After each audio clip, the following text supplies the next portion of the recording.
பல்கலைக்கழக மானிய குழு அளித்த புகாரின் பேரில் அல்-ஃபலா பல்கலைக்கழகத்தின் தலைவர் ஜாவத் அகமது சித்திக் கைது செய்யப்பட்டுள்ளார். கடந்த ஆண்டு நவம்பர் 10ஆம் தேதி டெல்லி செங்கோட்டை அருகே நடந்த கார் குண்டுவெடிப்பு சம்பவத்தில் 13 பேர் உயிரிழந்தனர். மேலும் பலர் காயமடைந்தனர்.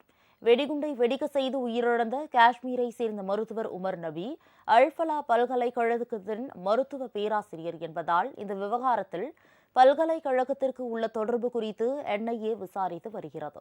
இந்த வழக்கில் பல்கலைக்கழக நிறுவனர் ஜாவத் அகமது சித்திக் ஏற்கனவே கைது செய்யப்பட்டு ஜாமீனில் விடுவிக்கப்பட்டார்.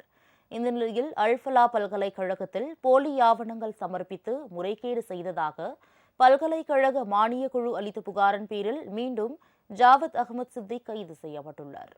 நீதிமன்றத்தில் ஆஜர்படுத்தப்பட்ட அவரை 4 நாட்கள் போலீஸ் காவலில் வைத்து விசாரிக்க போலீசாருக்கு நீதிமன்றம் அனுமதி வழங்கியுள்ளது. இதனிடையே சித்திக்கின் 140 கோடி ரூபாய் மதிப்பிலான சொத்துக்கள் போலீசாரால் முடக்கப்பட்டுள்ளது.